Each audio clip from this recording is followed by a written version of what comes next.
না, আমি বাচ্চা দিতাম না। ভরণ পোষণ বাড়া দিলেও নেবেন না? না, তা 3 মাসের বাচ্চা কিভাবে বাবা পালবে? আমি জানি না এটা। তারপর অন্য 2 বছর বেলা দেন। না না না, 2 মাস হইতাম না। আমার একটা ভবিষ্যৎ আছে। পারিবারিকভাবে বিয়ে শুরুটা ছিল একেবারে আটপৌরে পরিচিত গল্পের মতোই, কিন্তু পরিণতি এমন যা হার মানায় সিনেমাকেও। পারিবারিক কলহে ভেঙে যায় সংসার, বিচ্ছেদ ঘটে স্বামী স্ত্রীর। প্রথম সন্তানের বয়স তখন মাত্র 4 বছর। তাকে বাবার কাছে রেখে চলে যান মা। এখানে শেষ নয়, বিচ্ছেদের পূর্বে জন্ম নেয়া আরেকটি সন্তানের বয়স যখন মাত্র 3 মাস, তখনই আদালতে হাজির মা। নিজের ভবিষ্যতের কথা চিন্তা করে সে 90 দিনের সন্তানকে কাছে রাখতে চান না তিনি। আদালত বারবার তাকে অন্তত 2 বছর পর্যন্ত রাখার অনুরোধ করলেও তার সোজাসাপটা উত্তর, এই সন্তানের বিষয়ে তিনি কিছুই জানেন না, তার একটি ভবিষ্যৎ আছে। অবাক লাগলেও সত্যি এ দৃশ্য ময়মনসিংহ জেলার। আমার সংসারে আচরণ হইতাম, বাচ্চাদের করার তাই বলে 3 মাসের বাচ্চা দিয়ে দিবেন? দিয়ে দে। তা 3 মাসের বাচ্চা উনি পালতে পারবে? থাক মধ্যে না পাপা, আমার দেয় বিষয়।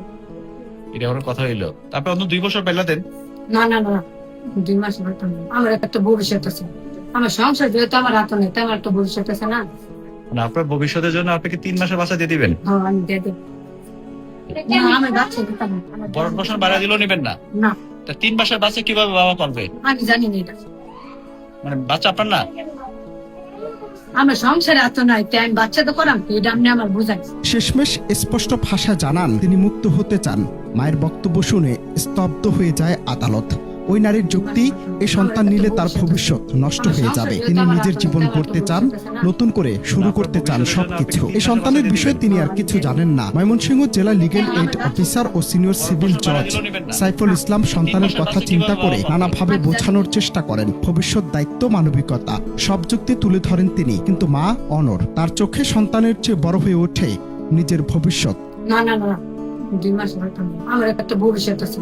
এই ঘটনায় মুহূর্তে আগুন লাগিয়ে দেয় নেট দুনিয়ায়। যে শহরে হাজারো মা বছরের পর বছর সন্তানের জন্য হাহাকার করেন, সেই শহরে একজন মা তার 90 দিনের শিশুকে রাখতে চান না। কেউ প্রশ্ন তোলে মাতৃত্ব কি তবে পরিস্থিতির উপর নির্ভরশীল?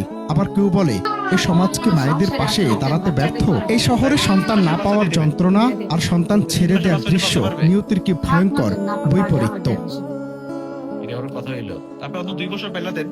না না না, যদিও একরকম বাধ্য হয়ে শেষ পর্যন্ত বিচারক কঠোর অবস্থান নেন। অনেকটা ভয় দেখিয়ে হলেও শিশুটিকে মায়ের কাছে রাখতে বাধ্য করা হয়। পাশাপাশি বাড়ানো হয় সন্তানের মাসিক ভরণ পোষণ, যেখানে পিতা বিনা বাক্যে রাজি হন। কিন্তু এখানে কি গল্প শেষ? আজ প্রশ্নটা আরো গভীর। তালাক হলে বাবা বা নতুন করে বিয়ে করেন, জীবন গুছিয়ে নেন, কিন্তু যে শিশুগুলো মাঝখানে পড়ে যায় তাদের কি হয়? না পায় বাবাকে, না পায় মাকে। এই 90 দিনের শিশুটার কি দোষ ছিল? একটু কি বলতে পারেন? এ দৃশ্য সইবার সাধ্য আছে কার? অনন্ত হাসান মাসুদ, বাংলা টিভি।